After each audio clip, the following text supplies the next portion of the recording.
Great stuff. Okay, I think we'll officially kick off this final. Thanks so much for coming along, and we know that there's traffic everywhere in Sydney this morning, so thanks for making it.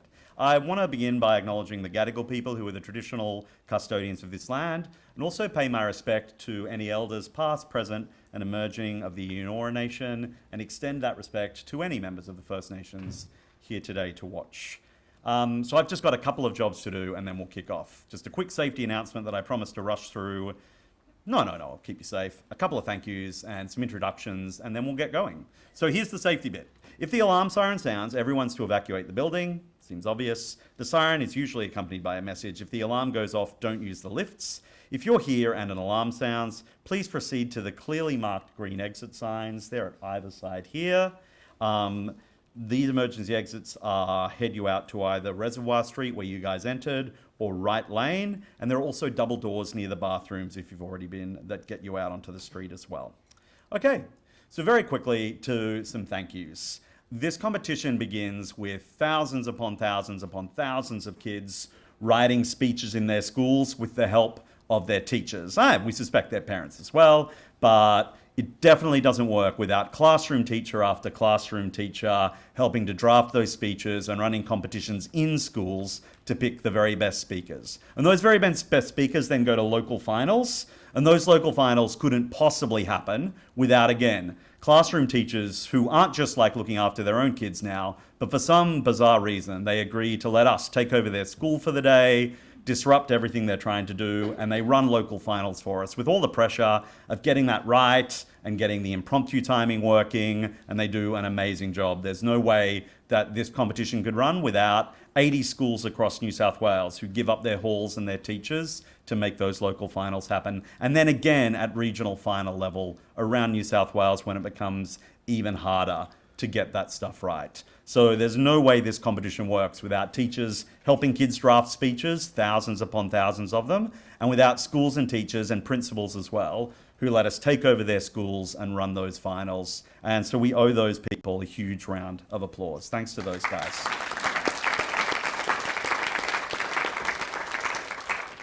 This competition also wouldn't work without the Department of Education's equity unit. So they do a lot of work with resources for this program, helping us with topics and helping us with all of the multicultural stuff we need to know. And obviously they do a lot of the funding for this program as well. So it's great to have equity on board. A massive thanks to them as well.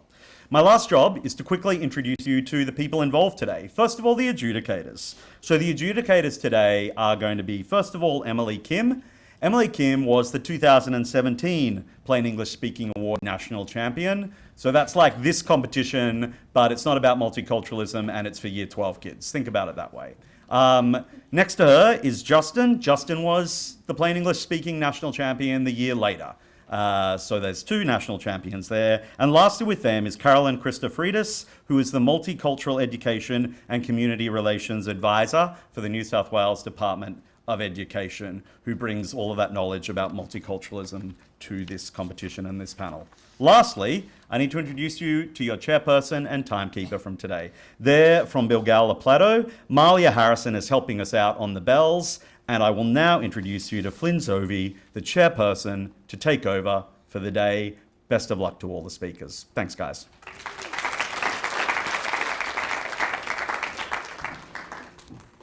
Thank you, Mr. Davey. Ladies, gentlemen and students, in years 3 and 4, prepared speech section, each student may speak for 3 minutes. There will be a warning bell at 2 minutes with 2 bells at 3 minutes to indicate that the speaker's time has expired. A continuous bell will be rung at 4 minutes. After this session, there will be a 20-minute break, followed by the impromptu speeches. Before we begin, just a reminder to make sure all mobile phones are switched off. Now, the first speaker is Sophie Warner Tomlinson from Young Public School in the Riverina. The subject of her speech is belonging. Please welcome Sophie to the stage.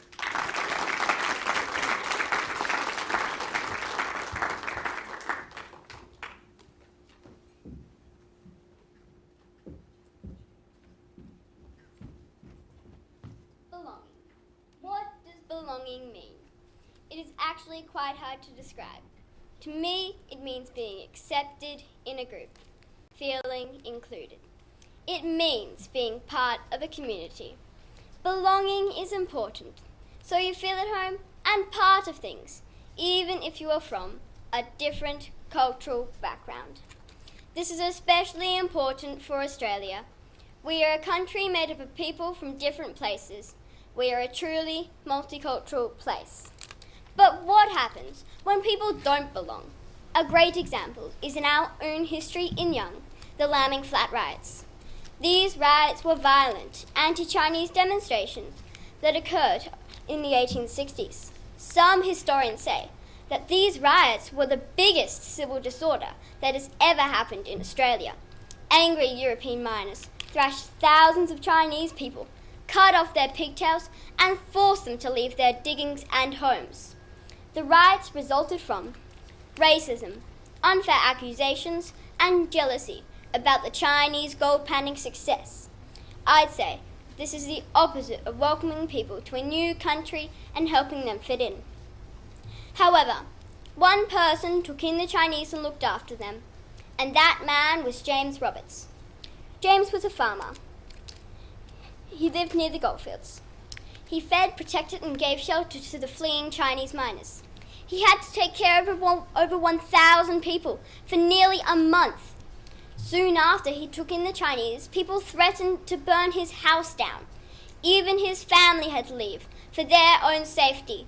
He was all alone in his stance. But that didn't stop him. He was brave in the face of racism. Today we recognize that bravery, kindness, and compassion.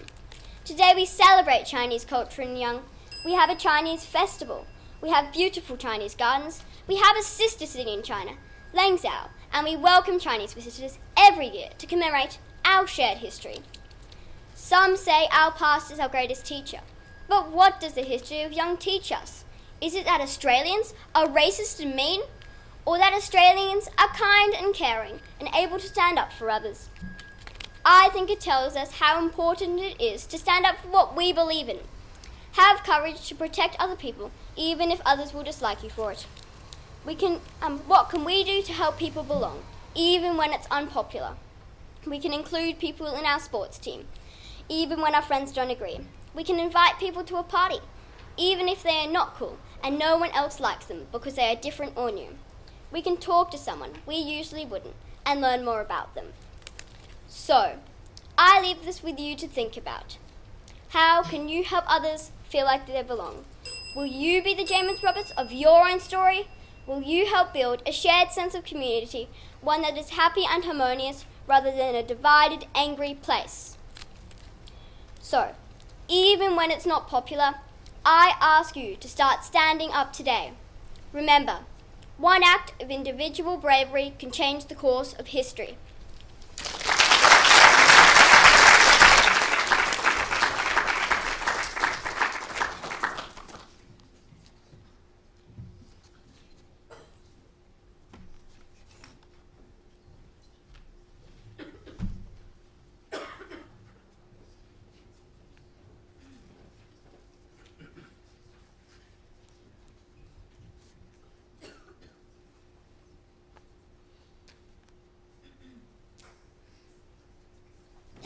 The second speaker today is Eva Merkins from Park Lee Public School in the Western Sydney.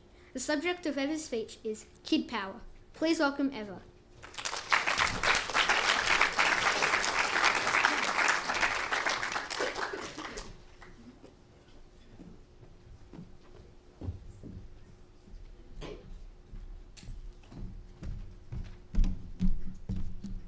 Every day, when my mum drops my brother and I after school, she tells us the same thing when she kisses us goodbye.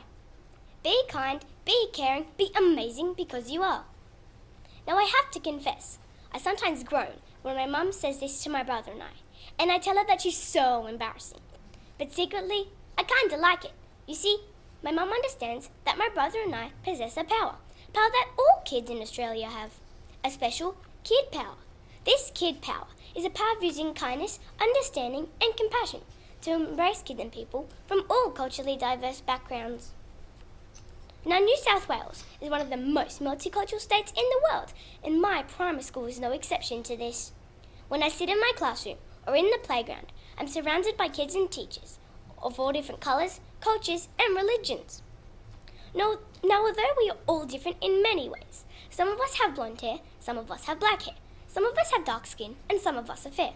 But when we work together in class or run around chasing each other on the back grass, none of this really matters. In fact, none of us really care. Because kids have this power, the power to embrace others no matter their culture, no matter the colour of their skin. We honestly just want to win that running race, share a giggle with our friends and get along with each other. Yet, what happens when something goes wrong? What happens when we choose not to use our kid power and one of our peers is left out or laughed at just because they are perceived to be different? What do we do? Well, I know it can be scary and you have to be brave, but you don't have to be a superhero to make a connection with someone unlike yourself. You just have to smile or give them a wave or ask them to join in with you and your friends. Choosing to be kind and caring is just considering how your words and actions might impact on someone else. It simply means thinking about someone else's feelings and not just your own. There was a great example of kid power in one of my most favourite books called Wonder. This book is about a boy called Augie who is bullied and teased just because he looks different to those around him.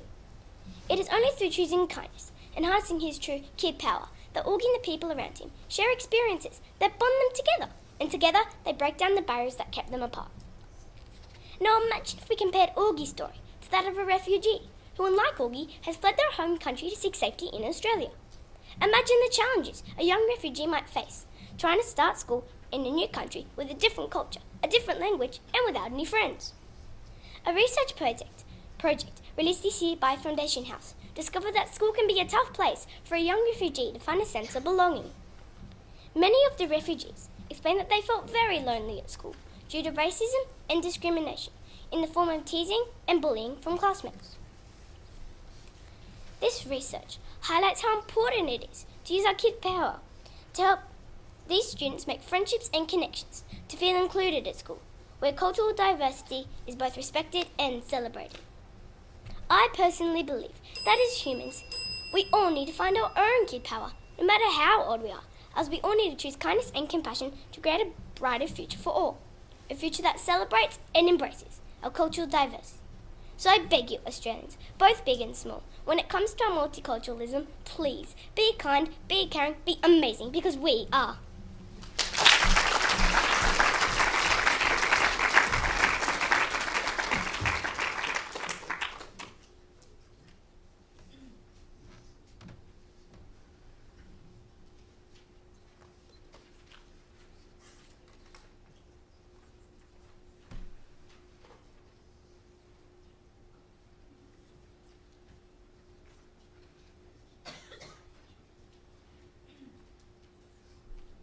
The third speaker this morning is Luke Busick from Coogee Public School in the eastern suburbs. The topic of his speech is What's Your Language? Please welcome Luke down to the stage.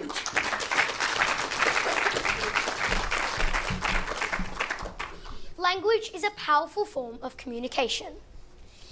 It allows each one of us to plant a thought from our mind directly into someone else's. Whether spoken or written, language has the power to unite or to divide. When it comes to multiculturalism, the power of words and the call to watch your language has never been so important. Australia is a multicultural success. We are the most ethnically diverse country. Most Australians welcome this and respect the right to openly celebrate each other's culture and religion. However, now more than ever, there are serious challenges to our continuing multicultural success. I have noticed from the media many intolerant views about certain religious and ethnic groups, both in Australia and overseas. Entire communities are being judged by the actions of just a few. Sometimes they are unfairly blamed for a country's social and economic problems. It is very disappointing that this is quite often by our leaders and politicians. Shamefully, Pauline Hanson has compared Islam to a disease that we need to vaccinate against. And those appalling comments by Fraser Anning, who basically blamed the Christchurch massacre on Muslim immigration.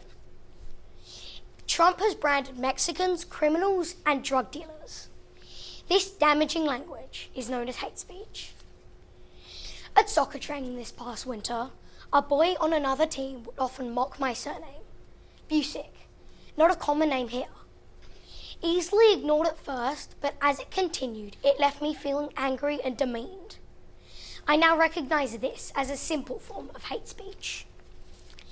The internet raises serious concerns here. Through spoken and written language, it has the power to influence millions. More and more it is being used for hate speech. In this way, many radical people are connecting with each other to validate their racist attitudes. The terrorists who committed the recent Christchurch massacre often posted anti-Muslim rants in dark corners of the internet. He also used Facebook to live stream his terrible deeds. In the wake of Christchurch, it is heartening that our leaders are enforcing much tougher laws to stop racist language on the internet. It is also heartening that most people condemn the use of hate speech by politicians. The example of Egg Boy comes to mind. While not condoning his actions, he became a symbol of the national outrage at Annie's hateful words. Australia is a harmonious society, of which we are rightfully proud. However, this recent rise of hate speech is a serious threat to our multiculturalism. Handle them carefully, for words hold more power than bombs. Watch your language.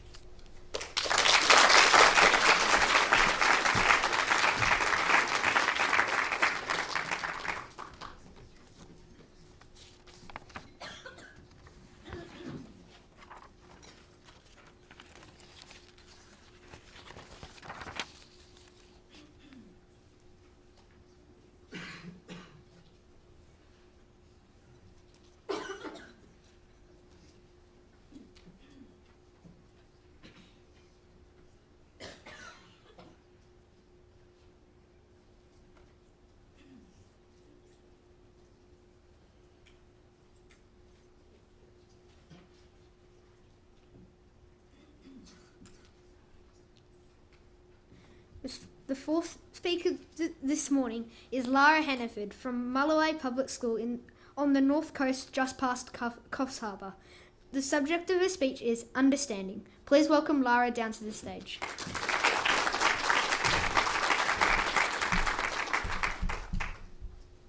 Understanding, or to have knowledge of things, is the only way we will not be afraid of difference. My view is that if everybody could learn to understand other people, there would be less violence and intolerance in the world. When I was little, even more little than I am now, I was afraid of the dark. I was only scared because I didn't know what was there. I didn't understand that a dark room was just a dark room. Some people in Australia and all around the world don't understand that another person is still a person. We all cry, we all feel, we all think, we all bleed. We are all human. Not understanding others can lead some people to do horrible things. On Friday the 15th of March, 2019, a man walked into 2 mosques in New Zealand and shot and killed 50 people, injuring dozens more. He shot these people because he feared that their culture, Islamic culture, posed a threat to his own. He shot them because his fear and lack of understanding clouded his ability to see them as human. He killed mothers, fathers, grandparents, and children. Unfortunately, we hear about similar tragedies far too often. Another example is the White Australia policy. The Australian government introduced the White Australia policy in 1901. Government officials used the policy to prevent non-Europeans, that is, non-white people, from coming to Australia. The idea that the white race was better was also reflected in the Stolen Generation, where the government removed Aboriginal children from their families and raised them in institutions or church missions. The government did this because they failed to understand that the Aboriginals were people just like themselves, with the same human rights. As a direct result, many Indigenous languages and customs were lost forever, and the children who were taken grew up without their family. So what can we do to build understanding? Well, here is a simple answer. We can be open to learning about other cultures and differences. We can be ready to hear the stories of other people from other cultures. And when getting to know someone, we need to learn to understand about their values and beliefs, as well as sharing our experiences and perspectives with them. Asking questions, trying new things, experiencing new things, and educating ourselves will give us the answers we need to build understanding. Plant the seed of understanding, and not only will we grow community and connection, we will also see friendships flourish like flowers. Failure to understand all too often leads to fear, and it is often out of fear that people act with intolerance, unkindness, and violence. Every person is just as important as the other.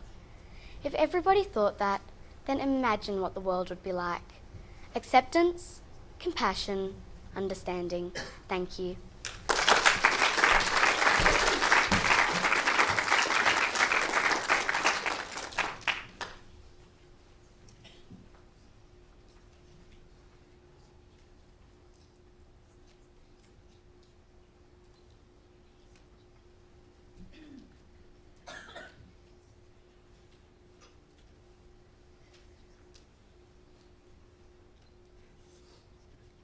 Our fifth speaker today is Lucky Osmond from Bogola Plateau Public School on the Northern Beaches. The subject of Lucky's speech is playing together. Please welcome Lucky out to the front.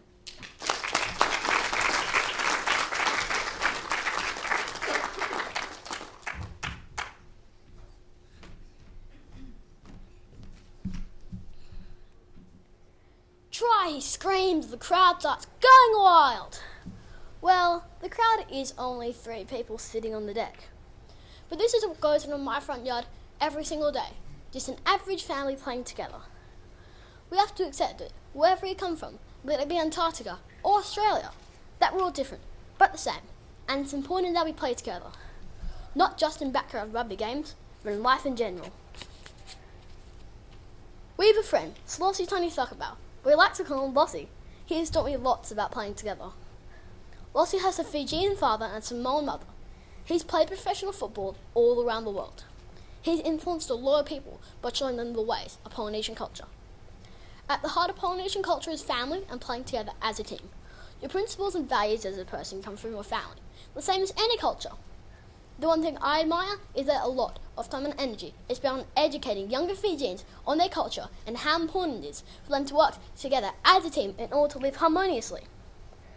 Their culture is very important to instill for today. Their culture is built on respect. The elders of the family and community are held at the highest esteem.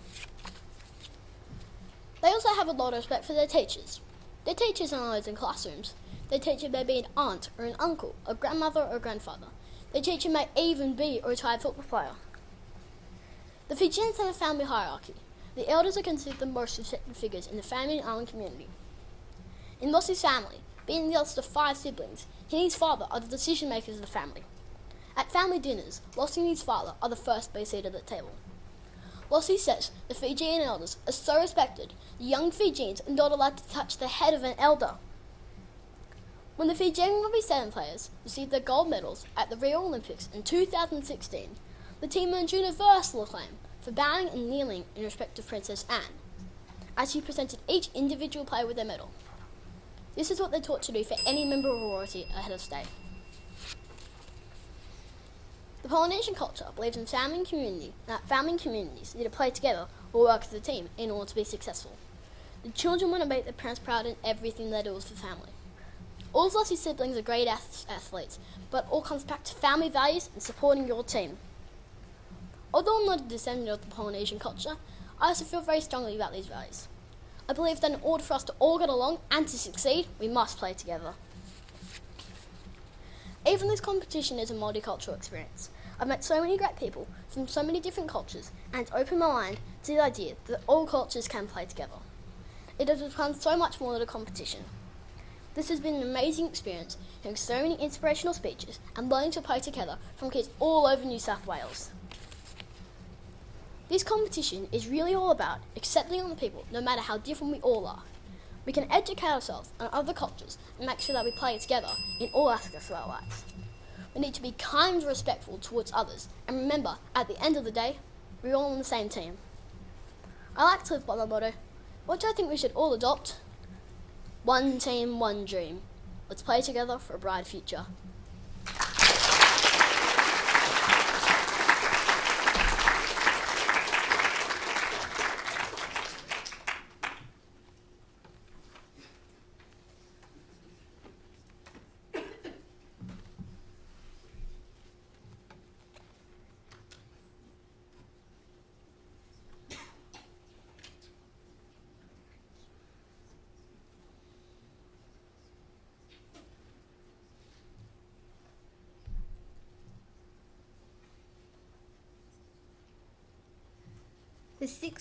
The sixth speaker today is Kira Douglas from Elderslie Public School in the southern Western Sydney.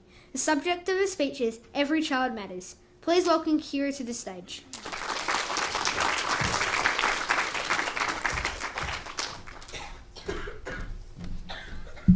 How'd you sleep last night? Warm and cozy? Did you have a nice breakfast? I know I certainly did. And after my big day of learning at school, I get to go to dancing. My mum works really hard to pay for it because she knows it makes me happy. She loves me so much. I matter to her. I know I matter. She makes me know I matter. My teachers make me know too, and my friends. Have you ever thought about the countless millions of children around the world who don't feel this way? They feel forgotten, unloved, and unsafe. I wish I could find a way to tell them that they do matter. In fact, every child matters. I think about Karim in Afghanistan, who saw his dad being killed. His school was burnt down. No children from his cultural background were allowed to go to education. But Karim laughs like me and smiles like me. And I'd like to think one day that he would grow up to be something really amazing, like a school teacher who includes children from all cultures. You see, every child matters. I think about Rita from a slum in India where there's no clean running water and approximately one toilet for every 1,440 people. She's often sick and hungry and has watched her friends suffer from diseases. From my mum, I'd be enough to think about Rita, but she's caring and worthy, just like me. I'd like to think just one day the children grow up to be something really spectacular, like a firefighter who comes rushing in to save a family from burning flames. Yes, every child matters. And I think about all the other children in this world who might not grow up to achieve such great things. They might just brighten someone's day, give a smile, be a great friend, or even just a great parent. Thankfully, here in Multicultural Australia, my country welcomes refugee families who flee these countries looking for a better life. Families from Iraq, Syria, Afghanistan, and India are some of the top countries granted refuge here. And I'm glad that at least these children know they matter. But that's not enough. What could I do to tell these children that they mattered to me? I was just 9 years old. My voice is small, but I knew I could change the world, even just a little bit. Me and my brother signed up for a charity called One Girl, who raises funds for some of the 130 million girls around the world who denied an education. We wore school dresses everywhere to collect donations. I must say, seeing my brother in a dress looked hilarious. We didn't raise a lot of money, but we sure raised a lot of awareness. We shared the message about children suffering around the world, and most importantly, helped others to really appreciate how lucky we are to have food at our table, safety on our streets, access to health systems, and education to change our lives. So, to all the generous Australians who pledge donations for those who don't have access to food, water, shelter, and education, I must say, thank you for recognising that every child matters.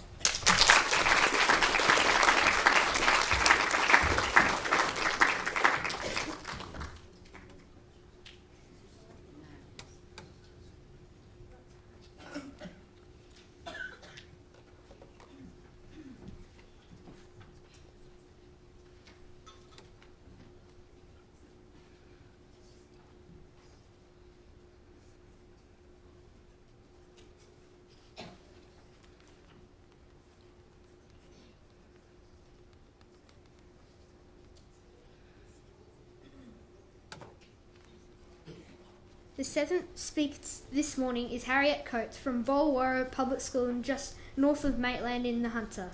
The subject of Harriet's speech is Our Backyard. Please welcome Harriet.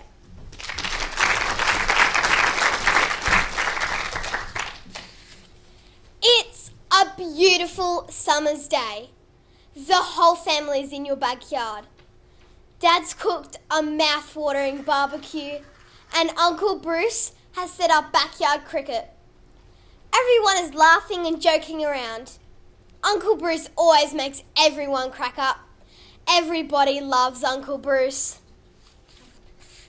But then something happens. From behind the wicket, Uncle Bruce makes a racist joke.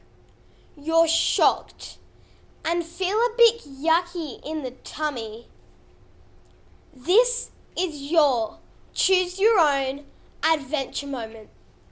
That bit in the story where there are two paths ahead of you. So, what do you do?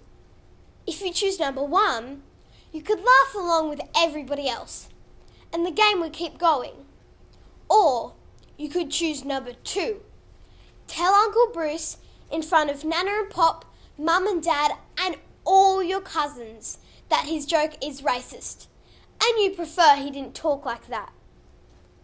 But that would make everyone feel uncomfortable and hurt Uncle Bruce's feelings. So, you choose number one. You don't say anything. Turn to chapter 3. The next day, your cousin Sam is playing handball. He remembers the joke and tells it to all his friends, and everyone laughs. Turn to chapter 4. One of Sam's friends goes to soccer training that night. He tells the joke. Turn to chapter 5. Someone from soccer tells someone at the supermarket. The supermarket lady tells the petrol station attendant, and the petrol station attendant tells the shift worker. And it spreads, chapter after chapter. This joke spreads further and further until it's far, far away from the story that began in your backyard. But what if you choose option 2? What if you did say something to Uncle Bruce? Turn to chapter 10. You take a deep breath and say, Uncle Bruce, that's a racist joke. We don't say stuff like that in our backyard. And then what happens? Uncle Bruce might feel stupid. Nana might spit out her tea. Pop might tell you to be respectful to your elders. But we don't really know how they will react because we can't make those choices for them. What we do know is that in your story, the joke doesn't spread. It stops in your backyard. If you can choose your own adventure, you can change your backyard. And if you can change your backyard, you can change the world.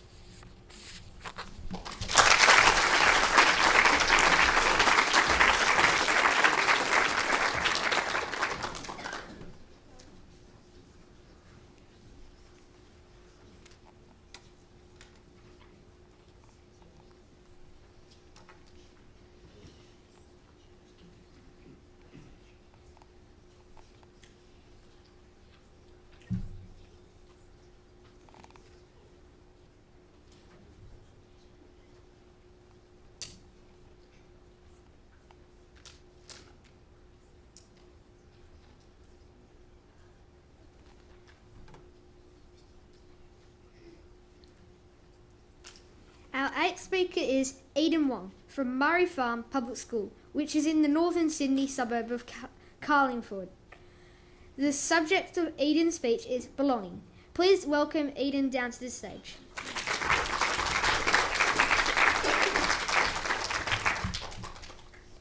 If you think about netball, what pops into your mind? Well, maybe one of the first few things that you think about is that it's a girly sport. While it is true that netball is mostly played by girls, I've seen boys play netball just as well, perhaps even better. But when it came to our school's PWSA team selections, not a single boy tried out. But why? Because they thought it was a sport for girls. Instead, they all tried out for soccer, and in the end, only a few got in.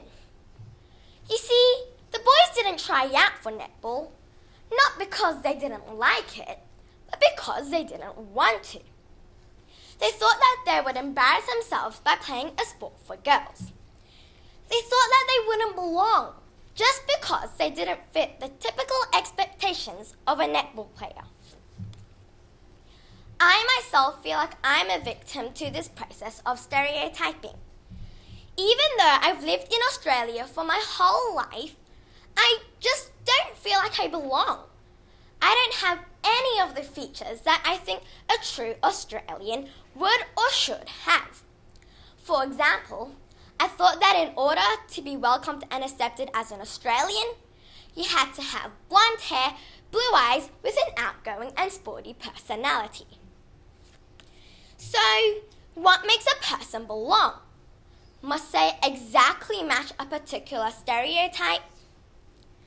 At times, when I try to fit in, I become racist against my own race. For instance, I would say things like, "G'day mate," in order to sound more Aussie. Then, I would laugh at my parents when they can't pronounce certain words or when they speak Singaporean slang. I even mock them by imitating them. It's times like this when I feel as if I'm looking down on my own nationality and betraying my own race. While I still do this from time to time, I find that now I am more comfortable with my own background and race. I grew to learn that belonging is not about matching particular stereotypes, but about whether or not you think and believe that you belong. If you think that you don't belong to somewhere, you'll start distancing yourself from others. And in the end, you will find yourself excluded. Belonging starts with you, with what you think and believe. I no longer force myself to speak Aussie slang. I speak in whatever way I am comfortable with. I call my type of slang Australasian slang, meaning English combined with bits and pieces of Mandarin in it. I can be myself and still belong here in Australia.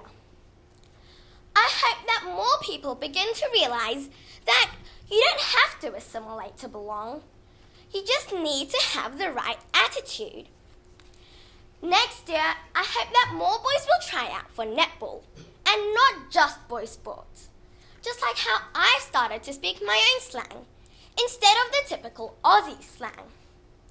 Despite my cultural differences, stereotypes don't stop me from being who I am anymore, because I truly do believe that I belong. Thank you.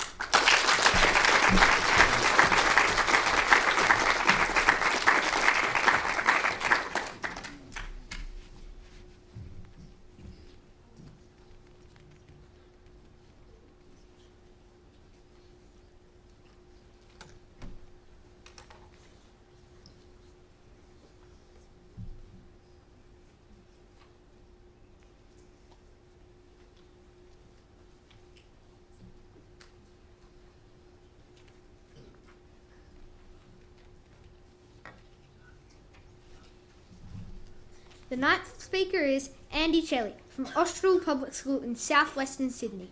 The subject of Andy's speech is Kid Power. Please welcome Andy down to the front.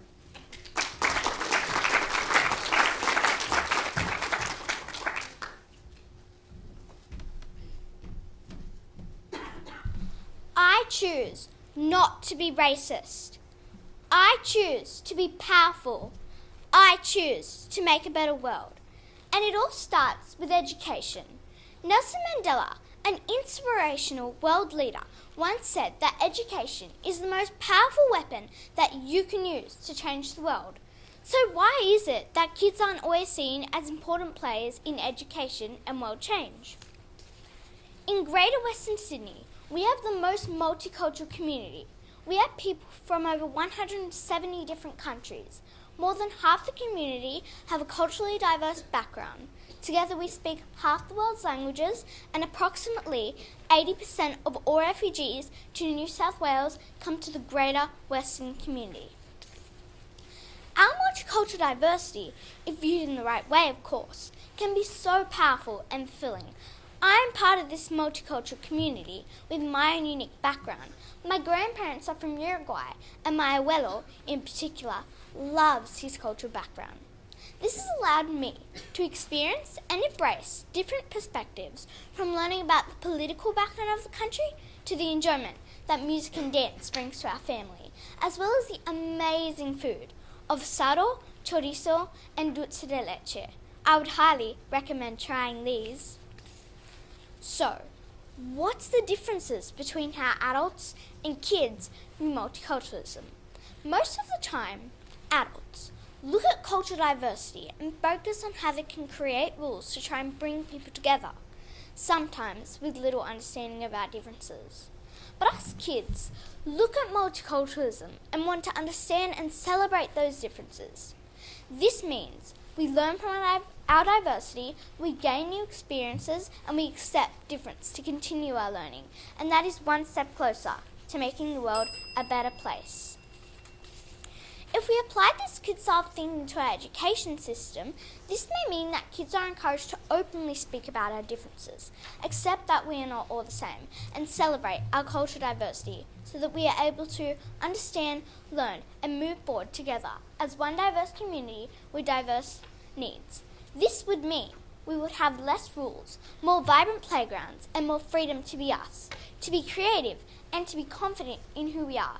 Instead of being safe, respectful learners, we could be confident, respectful learners. Confident to be different, and confident to challenge traditional rules, and free to be diverse. If we apply this kid-solved thinking globally, this may result in a better recognition of different cultures and acceptance of the fact that we are different, and so we don't all think the same, act the same, or choose the same things. Now, I know this can be controversial, but kids have a voice. We can be powerful. We view the world in different ways. In the words of Audre Lorde, a powerful woman who stood up for equal rights, remember, it is not our difference, it is that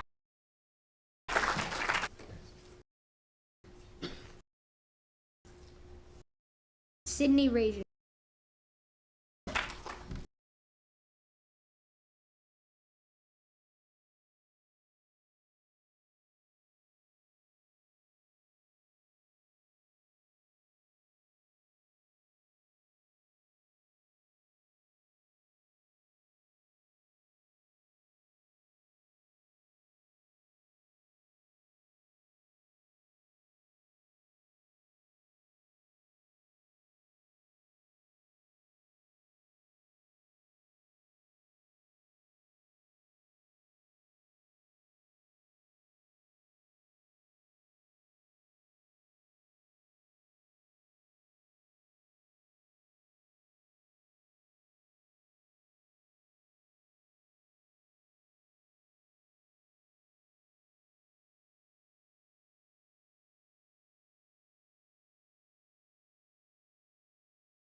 For impromptu speech section, students have 5 minutes in which to prepare a speech on a general topic provided by the adjudicators. Each speaker then speaks for 1 minute, with a warning bell at 30 seconds and 2 bells at 1 minute to indicate that the speaker's time has expired. A continuous bell will be rung at 1.5 minutes. The topic for the impromptu speech section is rewards. The first speaker will be back in just a moment.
Please welcome back Sophie Warner Tomlinson.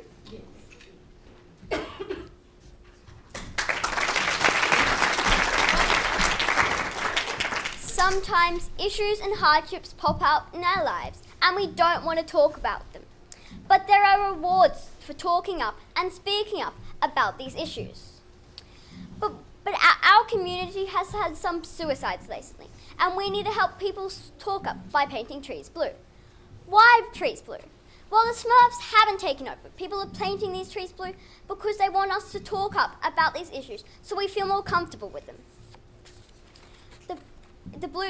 But how was the blue trees originated from? A few years ago, a man painted a tree blue. It was a prank. A few years later, the family of that town decided to give the tree a touch-up and a new coat. But something was missing. The original painter. The original painter had suicided. And one of his best mates had decided to paint another tree blue in his honour. The story of the blue tree spread all over the internet, and it's rewarding because people are now talking up about it. It was rewarding and worth it.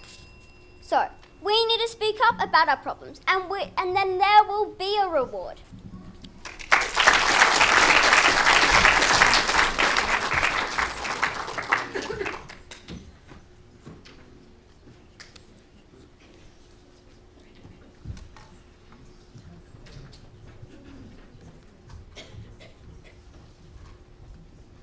Eva Merkins.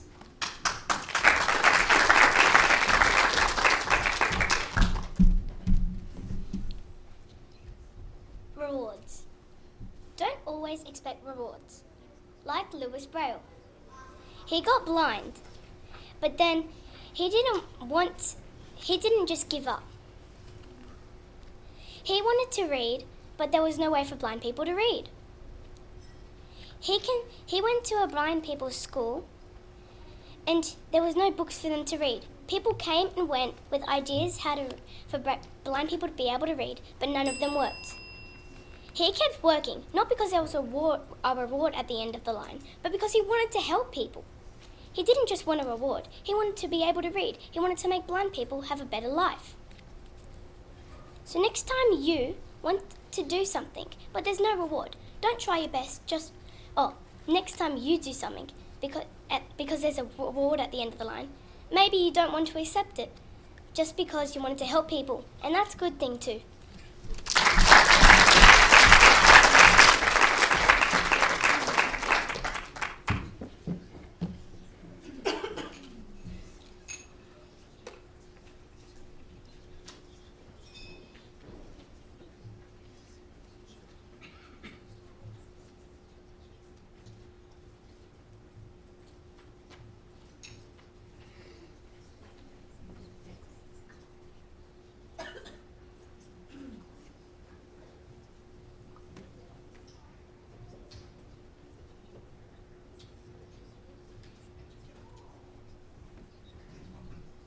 Please welcome Luke Busick.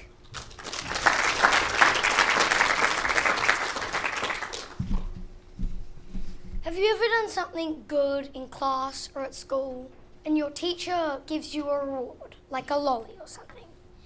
You feel good about yourself. You try hard to get another one. But I believe that they shouldn't give out rewards in schools. You should just do good things to people and not expect a reward. Life isn't always about getting a reward. You just gotta basically help people. So in school, maybe if you do something and your teacher offers you an award, you should maybe decline it and just do good things for the sake of it.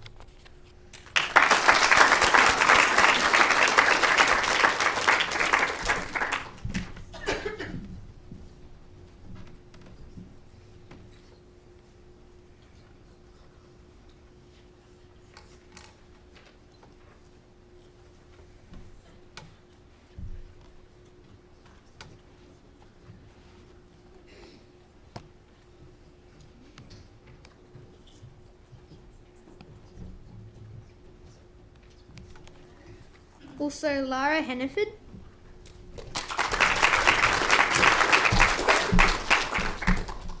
Schools and rewards. We shouldn't always have rewards at school. Children shouldn't think about rewards at the end of things, because then that's all they think about, and that's the only reason they go in competitions.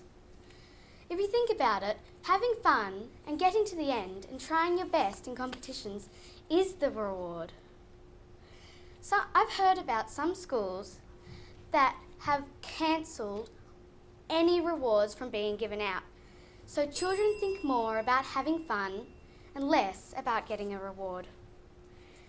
Teachers should encourage students to do things for the sake of having fun, not for the sake of getting rewards. Having fun is the reward, and that is why some schools, all schools, should forget about most rewards and just instead focus on having fun. Because as I said earlier, having fun, trying your best and getting to the end is the reward. Thank you.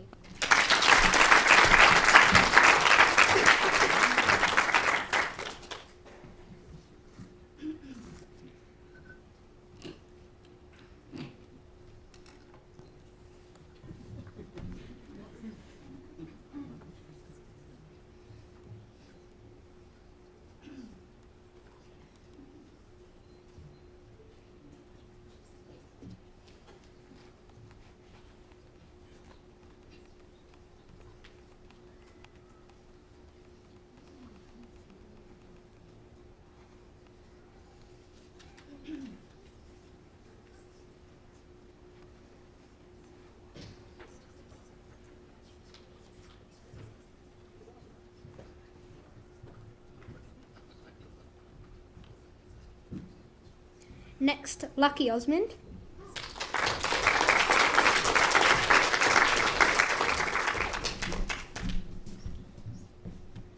Waking up in the morning, not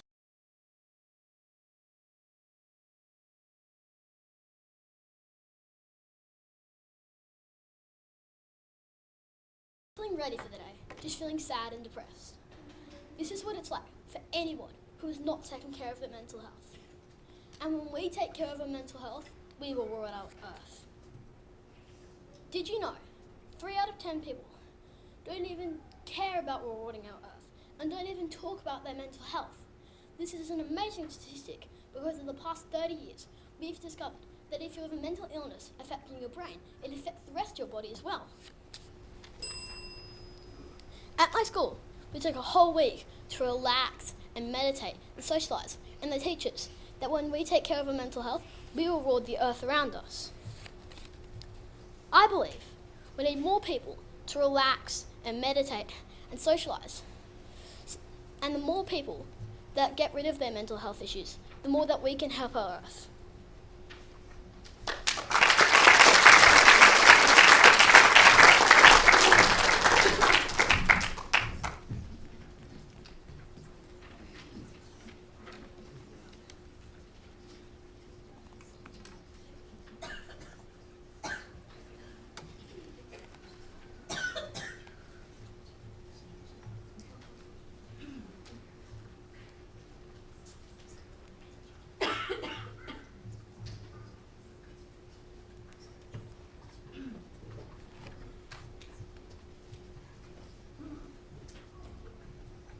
and Kira Douglas.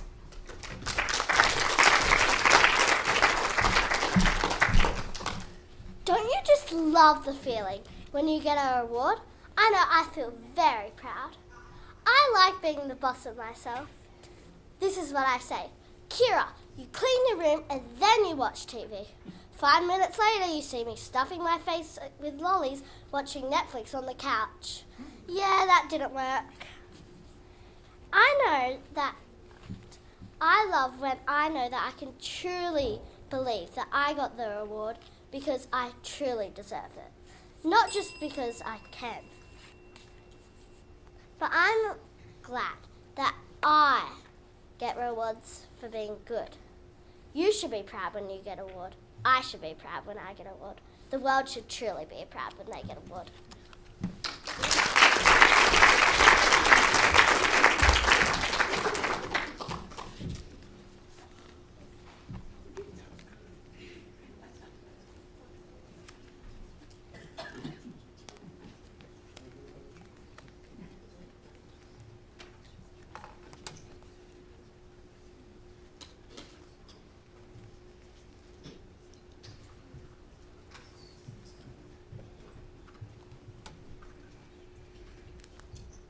Now Harriet Coates.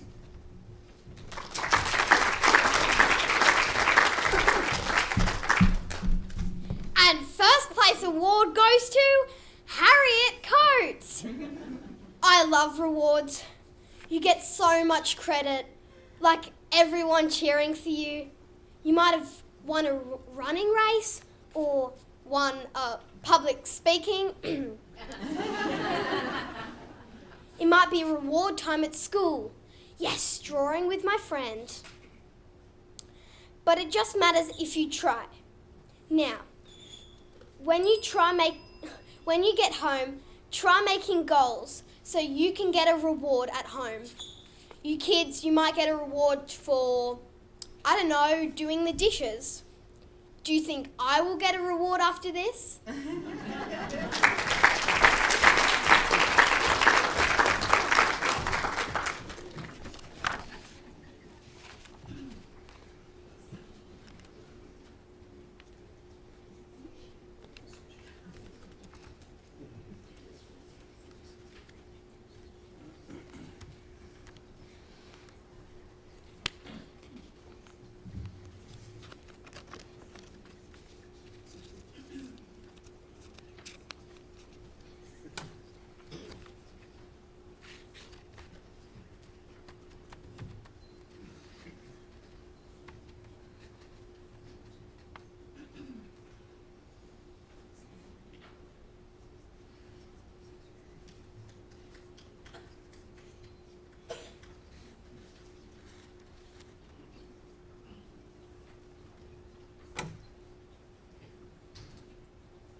And Eden Wong.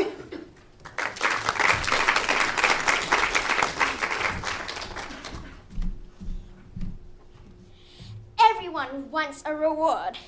It's the best thing to have in life. But yet, they know that they have to work for it in order to receive it. Rewards don't just come like magic. You have to work hard to achieve them.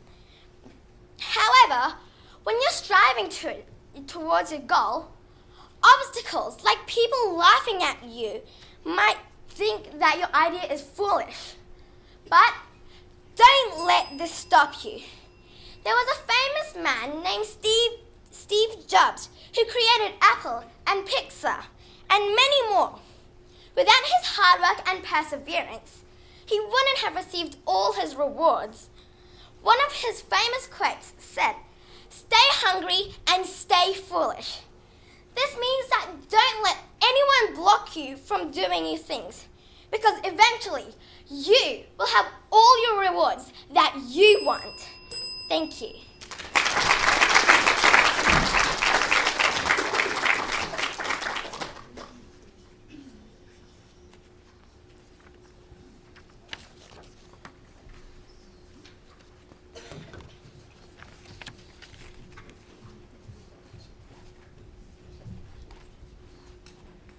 Also, Andy Chelly.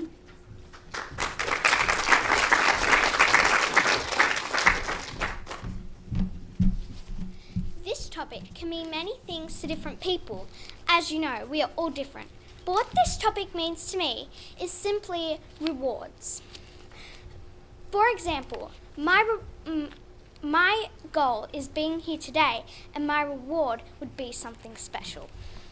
If we look at this from a global perspective, J.K. Rowling, for example, she worked extremely hard on writing books, and simple, her reward was being an author. So, I hope you've considered what I've discussed today, and what does the topic rewards mean to you?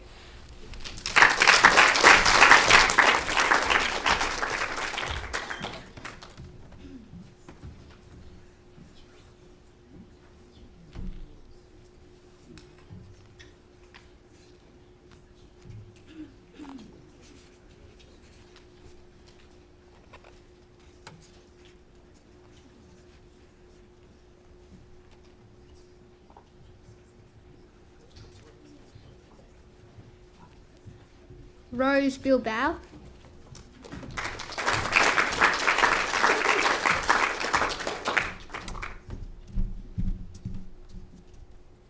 Words are the best kind of reward. When someone congratulates you, do you get that warm, fuzzy feeling? They say you're talented and amazing. You feel so happy. When the suffragans achieved what they had been fighting for, their words were finally heard. Their words rewarded them with that warm, fuzzy feeling. Let your words be heard. Words are the best type of reward.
Jazz Evans.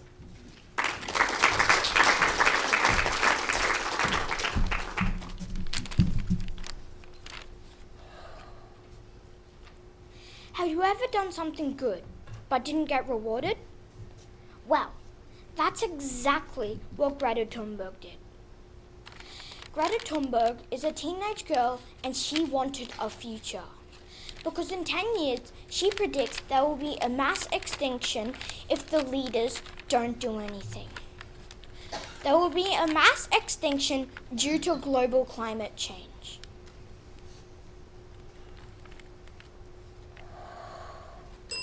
The leaders are not doing enough. And you know the simplest way to stop global climate change is nature. Nature gets carbon monoxide out of the air and locks it away forever. And carbon monoxide causes global climate change. And only 2% of the funds, of the government funds to stop global climate change are used on nature. So, be like Greta and do good deeds for no rewards.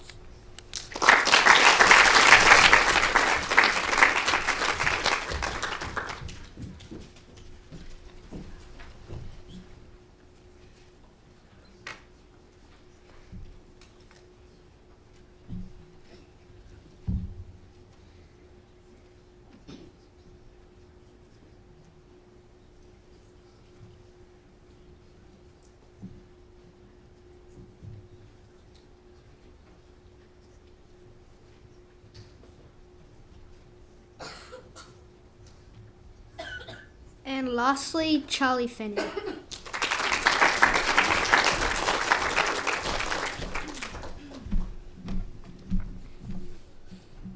I know for a fact everyone loves rewards, like best and fairest for the rugby team, or most improved. But there is more than that.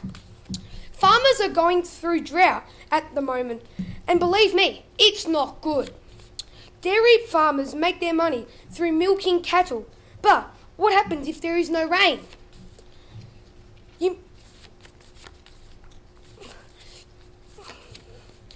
There's no rain, meaning the cattle get really skinny due to no hay, and that means they can't eat, meaning they cannot drink, they cannot sell. And that's when the dairy farmers do not make their money. They either have to shoot them in the morning and bury them in the afternoon, or sell them. Other farmers will be so happy, but these farmers will be petrified. You might be happy for getting a certificate, but farmers are not, because no rain is coming.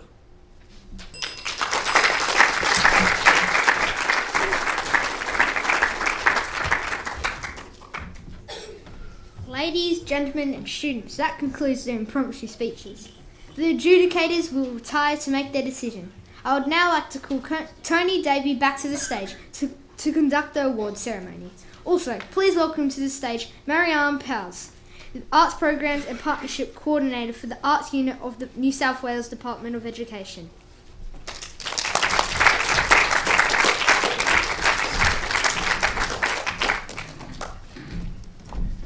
Excellent. So the adjudicators will obviously need a couple of minutes to go through all of that. And while they do that, we're going to recognise each and every speaker who made it here today. Obviously, their job is really hard and quite silly, picking between 12, probably equally brilliant. I didn't see your impromptus. Amazing speakers. So that'll take them a while, but it makes sense that before that happens, we focus on all of the people who made it to the state final today. So I'm going to get Flynn back to call up the speakers one by one. They'll get a certificate from me and a medallion from Ms. Powles. Congratulations, guys. Well done. And here we go.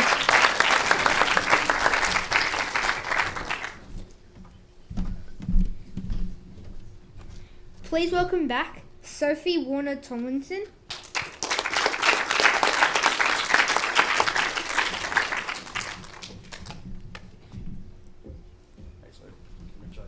Eva Merkins.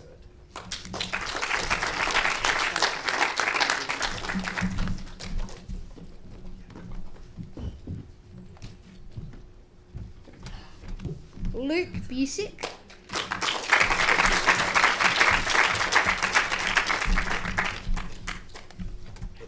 Lara Hannaford.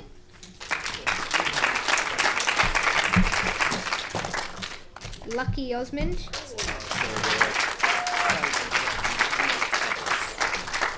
Kira Douglas. Harriet Coates.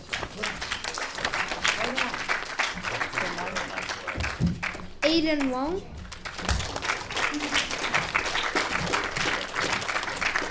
Hold up for a second, Flynn. We'll just get them to scooch so that they fit. Yep. Scooch a bit, scooch a bit. Excellent work. Wait, and we continue. Wait, did I say Eden? Oh, no, don't scooch. Yes, do Eden again though. She's just here now. Did I say? Oh yeah, she is. Andy Shelley.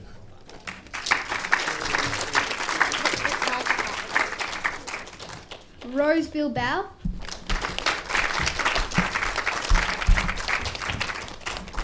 Jazz Evans. And Charlie Fennon.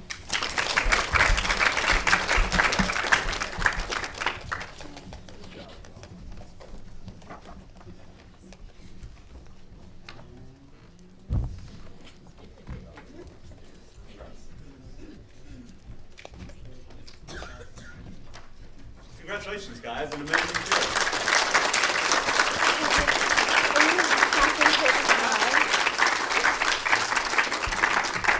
You'll stay there till all of the photos have been taken. You know what parents are like. Good. Good.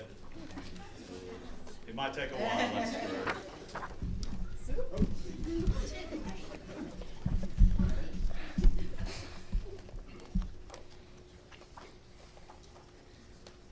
I'm calling it. Congratulations. Well done.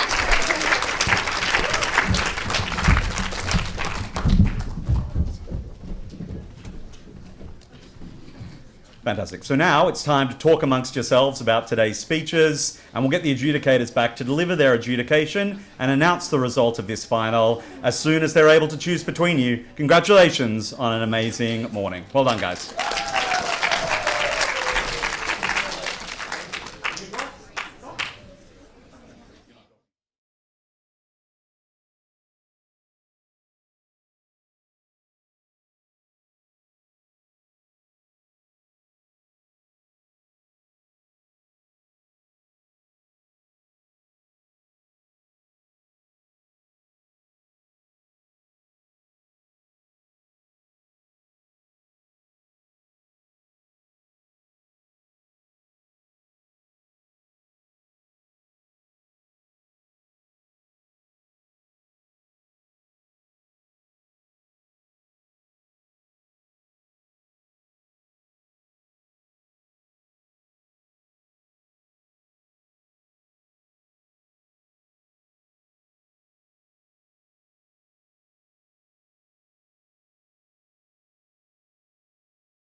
Thank you, wrong one.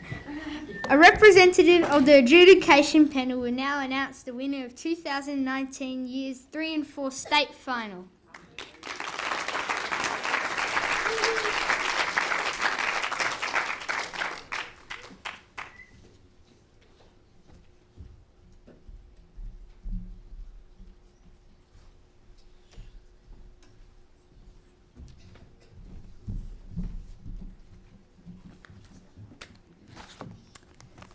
All right, hi everyone. Oh, I might just lift this a little.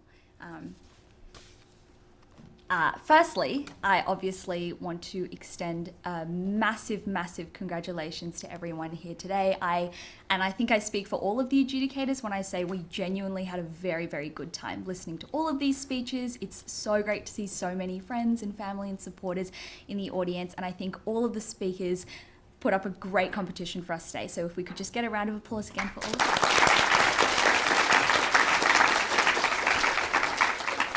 And that's kind of going to be the nature of the feedback, which is that firstly, we were very impressed. You won't hear any of us really give feedback at this stage on things like manner, because as I'm sure you can all tell, when you get this far into the competition, everyone has incredible manner. They are all pretty much neck and neck in their clarity and their voice. So it's very, very unusual that we find any issues with that. And it was the same this year. We thought all speakers had great manner, were very easy to listen to, and had great use of things like tonality, which is obviously excellent. So what were kind of our thoughts on, the speeches today? So what I'm going to do is I'm going to quickly walk you through a little bit of general feedback, and then I'm going to announce kind of the winners and things like that. So here was what we thought about the prepared speeches. We really, really enjoyed that. We thought we had a really diverse range of topics, even though students were given the same list of prompts to work with. We really appreciated an attempt to think of something a little bit outside the box. And also we liked that the speakers did an excellent job combining personal elements with broader social issues and things that mattered at a bigger scale than just themselves. And we thought the best speeches today were the ones that managed to weave those two kind of elements seamlessly throughout their speech, rather than being too weighted on one or the other. The piece of advice we would maybe give as the adjudication panel to these speakers, who we assume will be competing in more public speaking things as they go on because they're all very good, is when you have a limited amount of time, try to tackle one topic and focus on that and talk about that in detail, rather than trying to, tackle too many things at once, because we know you have so many things you want to talk about, but sometimes in that short amount of time, sometimes it can be a bit more strategic to just focus on one thing and really talk about that thing in detail, and also to just be really specific with your examples, especially when you're talking about things like, your area or your community or your school. Not everyone in the audience obviously is familiar with the details of things like demographics there. So if you want to give us some specific examples, that's also a really great idea. So that's kind of the feedback we'd give on the prepared speeches. But on the whole, we thought the quality was incredibly high, and far higher than like anything I could have produced at that age. So definitely commend yourselves on that. In terms of the impromptus, we also thought there was a really good job done all around with the impromptus this year. The main piece of feedback we'd give to the speakers in regards to the impromptus, which are obviously very difficult, like it's really tough to just get 5 minutes and give a 1 minute speech off the top of your head. So it's not just about showing us whether you know a lot about the world, even though that is obviously a good thing if you can work that in. Keep in mind that you do get given a topic, and the feedback that the adjudicators would give is the way that you want to incorporate the topic is you want it to be so clear that if somebody who didn't know what the topic was heard your speech, they would be able to guess what the prompt was. And I think that's a good way to kind of ask yourself whether you're incorporating the topic enough and really responding to the prompt that you were given. And because you only have 1 minute, there's really no pressure on you guys at this stage to talk about huge world issues or cover many, many things at once. Sometimes it's just about connecting personally with the audience, telling us kind of a story with the topic and showing us who you are as a person and what your thoughts were when you first got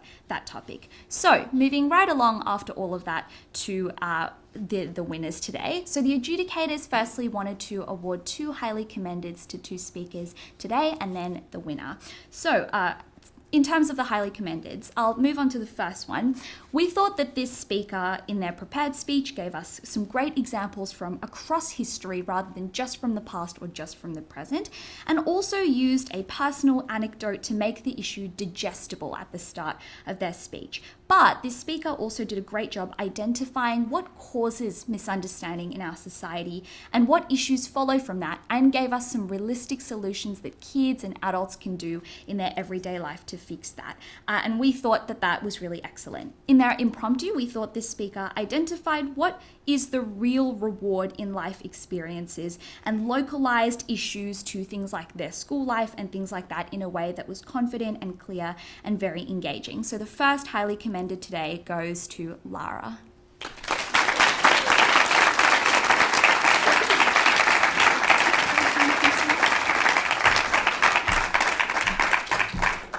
Our second highly commended today goes to a speaker who, in their prepared speech, we thought did a great job doing what I said earlier and wove an engaging and personal story from the start, and then closed their prepared speech with that also. But also importantly, acknowledged that some of the issues that maybe, struck generations before us do kind of still remain, and it's important for us to recognize that those issues have not gone away just because we've moved on from that past. Their impromptu speech, we thought importantly, was really original, gave us an outside the box and unusual form of reward that this speaker thought was valuable, because apparently something that we may not have thought about is that words themselves can be the reward. So the second highly commended today goes to Rose.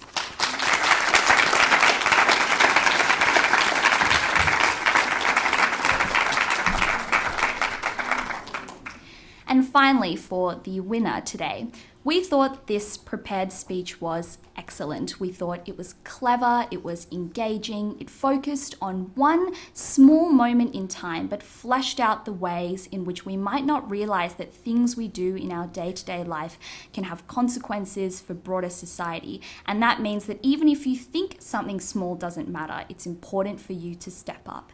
This speaker's impromptu speech, we thought, gave a speech on the topic that was funny and showed personality, and that sometimes you may or you may not get rewards for things that you do, but you should try and set goals and try your hardest just in case they do give you the rewards that you want. So I'd like to, on behalf of the adjudication panel, extend my huge congratulations to the 2019 state final winner, Harriet.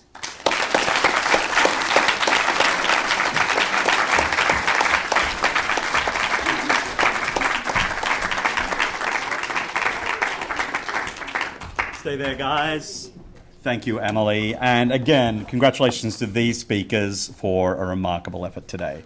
The adjudicators have handed out a couple of highly commended, so we're going to get those certificates out to these guys now, and then we'll hand out the trophy from Carolyn Christopheridis and the medallion from Ms. Powles. So first of all, can I congratulate Lara Hannaford, runner-up today.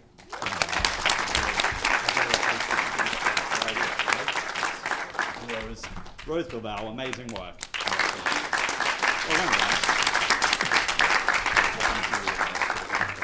Thanks, guys. And now, ladies and gentlemen, stay there, brother. The 2019 champion, Harriet Coates.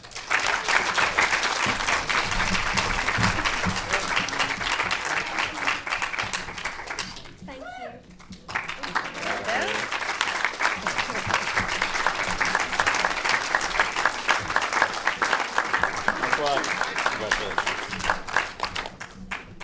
Yeah, that's good. Well done, Harriet.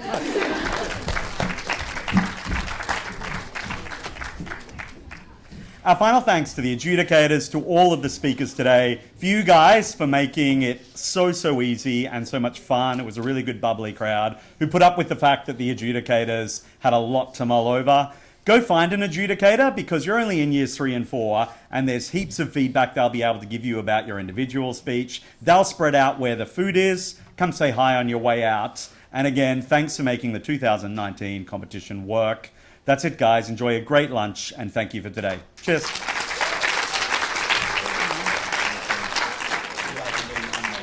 Well done. Run so you get the best food. The best food is out there.